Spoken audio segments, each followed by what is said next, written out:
Assalamualaikum warahmatullahi wabarakatuh.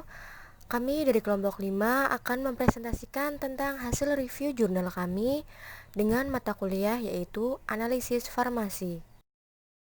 Dengan anggota nama kelompok 5 yaitu yang pertama ada Afresa Bias Putri Enarga, Imro'atun Nafi'ah, Indah Nurlisa, Kofifatul Mu'amanah, Pariem, Sally Febrianti, Syarif Ahmad Khairuroji, Umi Sangadah, dan yang terakhir ada Sulfa Fadilah. Dengan pembahasan yang diambil yaitu bagaimana review jurnal analisis farmasi dari kelompok 5 dengan jurnal, mekanisme, dan metode toksikologi. Dengan judul jurnal ialah penentuan residu sulfonamida dalam makanan oleh micellar liquid chromatografi. Volume 18 dan halaman 473 sampai 481 dengan tahun jurnal ialah Juli 2008 dengan penulis yaitu Arkadius Sisma NSK dengan tujuan yaitu untuk mengetahui metode penentuan residu sulfonamida dalam produk makanan asal hewan dengan memanfaatkan teknik MLC. Metode yang diambil dari review kelompok 5 ialah kromatografi cair tekanan tinggi dengan fase gerak miselar. Hasil dan pembahasan. 1. Kromatografi cair micellar. Komponen yang paling penting dari kromatografi cair fase in-Michel fase seluler adalah surfaktan. Struktur amfifilis senyawa ini menentukan sifat-sifatnya. Yang paling penting untuk kromatografi adalah aktivitas permukaan, pembentukan misel, dan kemampuan untuk melarutkan. Pertama, surfaktan digunakan dalam kromatografi pasang ion. Evolusi teknik ini telah menyebabkan penggunaan surfaktan dalam kromatografi cair dalam konsentrasi di bawah konsentrasi misel kritis, yang memulai pengembangan kromatografi cair misel. 2. Reaksi dan peralatan. 1. Surfaktan, 2. Sulfanamid, 3. Air deionisasi dan HPLC. 3. Pengulangan. Pengulangan sistem kromatografi diuji dengan injeksi larutan pola yang mengandung 1 mikrogram per mili sulfametazon. Pengulangan koefisien retensi dan tinggi puncak untuk analit adalah 2,86 plus minus 0,008, RSD 0,38% dan 9,75 plus minus 0,15, RSD 0,11%. Jika sampel disuntikan secara manual, hasil yang diperoleh termasuk nilai RSD cukup berulang dan dengan demikian berkualitas baik. Yang keempat, ada prosedur. Pertama, persiapan fase seluler miselar. Yang kedua, ekstraksi sulfonamida ke fase padat. Yang ketiga, persiapan sampel madu untuk analisis. Yang keempat, persiapan sampel susu dan telur untuk analisis. Dan yang terakhir, persiapan sampel daging dan serum darah.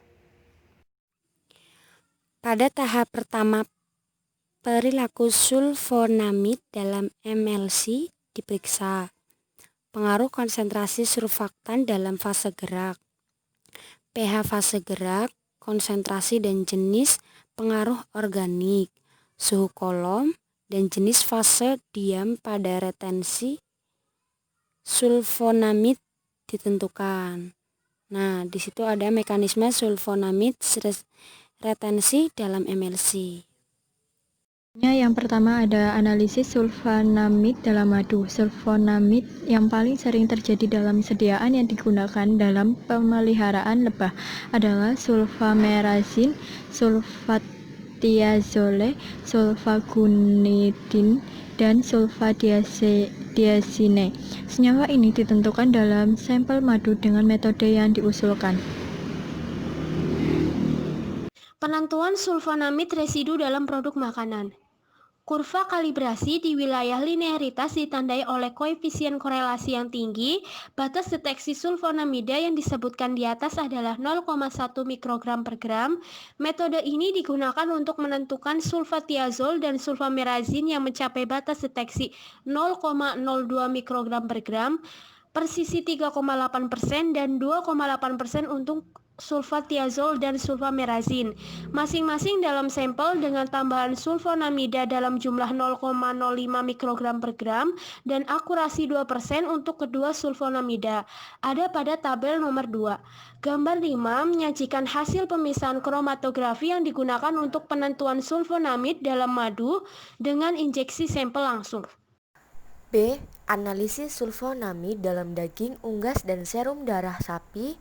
Batas deteksi adalah 0,25 mikrogram sulfadiazin dan sulfametoksin dan 0,05 mikrogram sulfadimetoksin dalam 1 gram daging, kurung buka 1 mili serum darah sapi, kurung tutup. Gambar 6 menyajikan contoh kromatografi dari sulfanamida yang ditentukan, ekstra daging dan ekstra daging dengan tambahan sulfanamida. Yang ketiga ada penentuan sulfonamid residu dalam susu dan telur. Gambar 7 menyajikan contoh kromatogram yang memungkinkan penentuan residu sulfonamida dalam susu yang diperoleh dengan teknik injeksi langsung. Hasil dari analisis dan analisis statistik diberikan dalam tabel 4 atau susu dan 5 atau telur. Metode ini ditandai dengan akurasi dan presisi tinggi. Nilai RSD tidak melebihi 8% untuk susu dan telur dan akurasi bervariasi.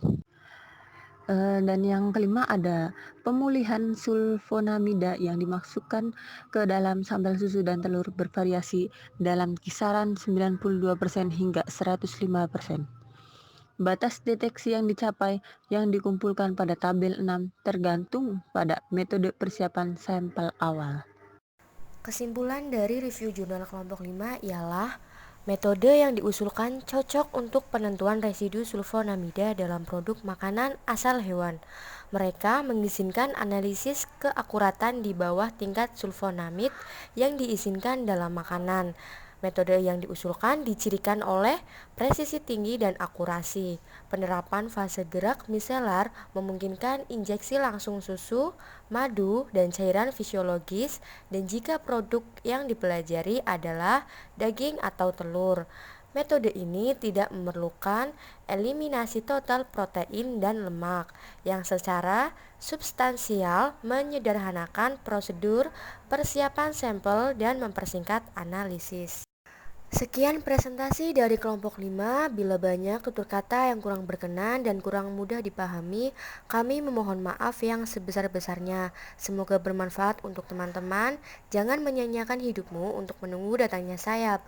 Yakinlah bahwa kalau kau mampu untuk terbang sendiri. Terima kasih. Billahi taufiq wal hidayah. Wassalamualaikum warahmatullahi wabarakatuh.